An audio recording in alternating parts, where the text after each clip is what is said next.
Today we have a spoiler-free trophy guide and roadmap for Final Fantasy 15. This is the newest Final Fantasy game, not counting 7 Remastered. They came out on the PlayStation 4. It's now part of the PlayStation Plus collection, coming to PlayStation 5 in November. In this video, I'm going to be showing you exactly how to get the Platinum Trophy in this game without going into any spoiler details. We'll talk about how long it's going to take you, what kind of trophies are in the game, so you're all prepared for the Platinum Trophy you decide to go for this one. Let's have a look at it.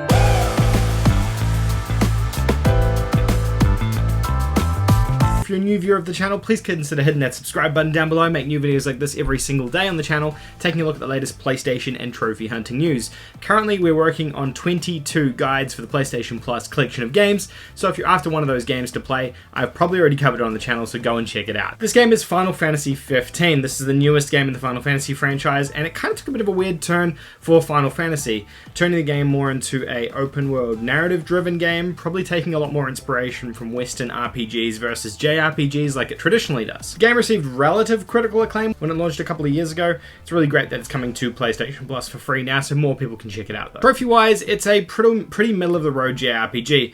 Probably actually a much shorter JRPG for a Platinum than most JRPGs these days. It's a 5 out of 10 difficulty in terms of Platinum difficulty. I would say pretty standard for a AAA game like this. It's going to take you about 80 hours, and that's not too bad for a JRPG, but a lot of this is going to be because of level grinding after the game is finished, because you're probably not going to have max level for all of your different skills and abilities. There are no online trophies, and thankfully there are actually no missable trophies in this one as well, which means you can actually tackle it any kind of which way you want to, which is a really great thing for a game like this.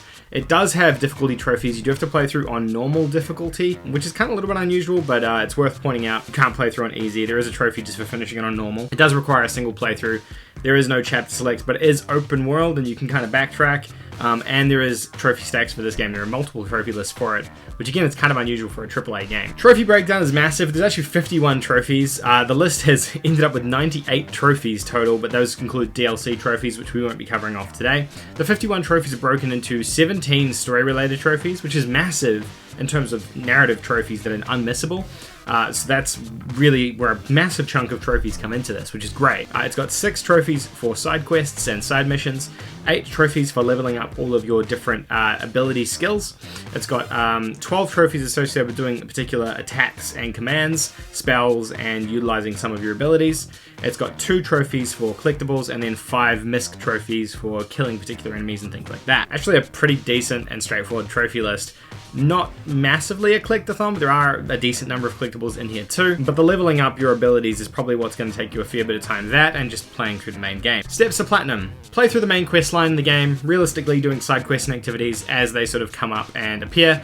This is, being a JRPG, obviously it involves grinding and leveling, so if you're kind of balancing all the plates at once, you're going to get the best effect out of the game. If you're just powering through the main campaign of the game, you're going to get to points where you're going to need to grind levels because you hit a bottleneck in terms of enemies being too powerful for you and things like that.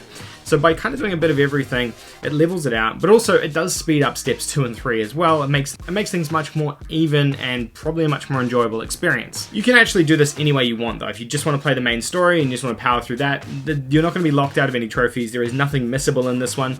And reality is, the end of step 1, you should have finished the main campaign of the game. That's kind of the main objective of that step. Step 2 is once you've finished the main game, you can now look at cleaning up all the side quests and content.